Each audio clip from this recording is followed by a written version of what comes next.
Welcome to the Hindu editorial dictation. Ready? Start.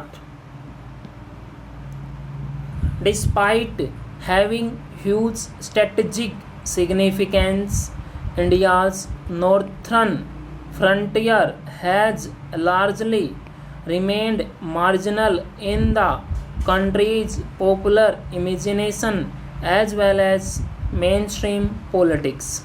The region has witnessed multiple crises, including bloody insurgencies, but still lacks the emotional regions of the Kashmir conflict due to geographical, cultural, and ethnic factors rooted in the politics of subnationalism, complexities of regional geopolitics, and the evolving dynamics of con- sorry, counterinsurgency tactics.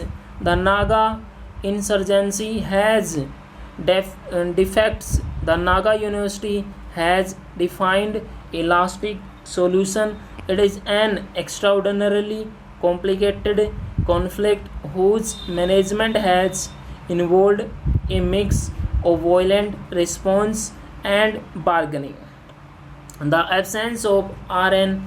Ravi, the Nagaland governor, and the center's interlocutors for Naga peace talks in the recently held meeting of the Naga peace process in New Delhi and the subsequent involvement of the intelligence bureau to carry the talks further only testifies the intellectual nature of the conflict, but it is not negotiating table alone where various issues pertaining to the Naga problem are being discussed and addressed.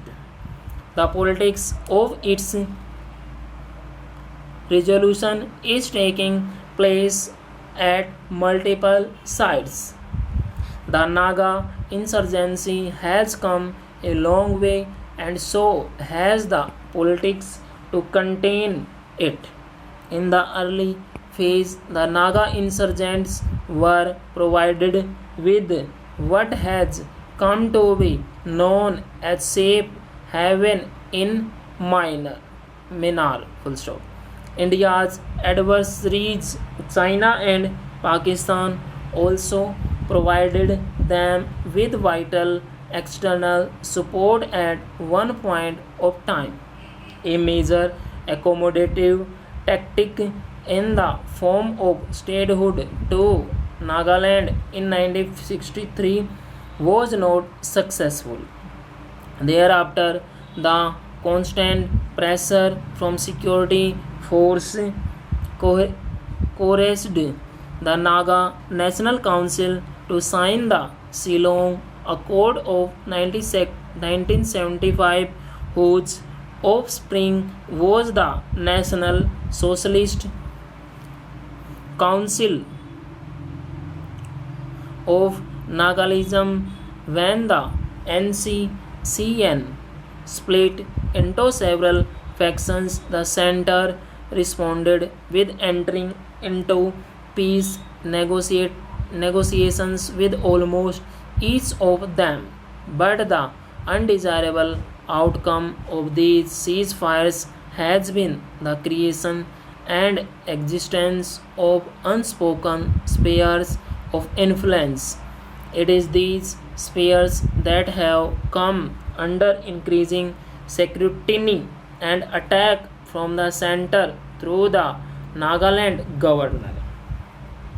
The Modi government and the National Socialist Council of Nagalism is or the NSCN, the most powerful of the Naga insurgent groups, which has been in peace talks with the center since the 1997 ceasefire, had signed a framework agreement in August 2015 which was claimed a historic achievement at that time. But a final accord has remained elusive since, when the center realized that privileges one insurgent group could eventually distort the contours of the final peace accord. It subsequently enlarged the peace process by roping in 7 other Naga insurgent groups under the umbrella of Naga national politics groups. But another important group, the NSCN, whose cadres are reported to be inside minor, is still outside the formal process. Full stop.